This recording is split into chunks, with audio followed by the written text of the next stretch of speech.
Den hora de noche lat amanece já ransom Marduga outro trabalho tanto de kustwacht e polícia riba lama a pone com a interceptar e boto que bota mirando arriba imagem no momento nang aqui boto que havia de Venezuela com 7 pessoas e qual tur 7 agora deteni prometo nang llegatera pero nós junto com nós senhor Luis Quirindongo está jefe de operação de kustwacht te conta nós tiki arriba ação de hora nang di a noite para Marduga conta nós senhor como vai e que posso constatar Speed, maneira babisa, a verdade, ayer à noite, ronde de Sonor, nossa unidade a detectar a movição estranha de boto de Balamã, de mesura na bai para poder identificar e também interceptar o boto aqui para o que está sendo de nós agora.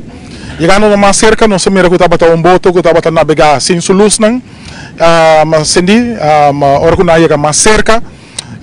Supresanan ng purba moda di bira buyback pasoit pero rapidamente nos boto a logra di interceptar e boto aqui e maneira ba indicar ba 7 pessoas a bordo inclusive capitão aguardo detener para de caso aqui traficação ilegal de gente anto sobrahen ang kutabatari a bordo aguardo detener processar de caso aqui na tuar processador de guarda nos costa pasina e na guardo deportar back para o país. Cara conheci, vos conhece? Ti gente na bordo com nos aiega de hanya de passado, nós também era com tem constante repetir de mês hora conosco no ano passado, é também difícil para não poder entrar de forma legal back a Aruba e sempre anda por modo de hoktoch vacinar por bini de forma ilegal. Pero nós personal atento e bom treinar para executar o trabalho, a detectar o boto aqui na tempo e também interceptar, assim frustra e intento não que estava para drentar de novo de forma ilegal riba nosso país. 24/7 kustwacht rond junto com a polícia? Sim, correto. 24/7 kustwacht aí.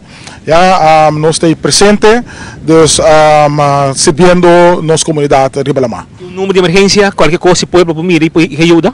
Sim, nosso número está hopi simple, está 913. 913 e nanang ting personal de warco sa sinta 24/7 por yama inang na tumabo melding e manera ora nang tumabo melding nang tapasele pa nos unidad nang inos unidad nang lugar dirigi caminda ko costa irregularidad irregular tapasando e assim para ilegalidade nang tumabo lugar de nossa awa nang. Palavra na senhor Luis Quirindongo, jefe de operação de kustwacht, logo sobre sábado também está com de 6 ng kawardo hiba para guardar nos costa, 3 dinang ya acaba, tapat na Aruba e aí guardo deportar acaba. Cada um paga $500 para pôr a bem Aruba. De caso aqui, capitão a trobe ta guardo gará, que men tingo be sinto castigo trobe na Santo de Patia, na Kia, mirando outro fração de nos leinan que ela cometeu no momento que kustwacht e polícia gare riba lama oferecendo 6 ilegal para nos isla. O camarógrafo Canal Joan, na Hospital Andrade para Telenotícia.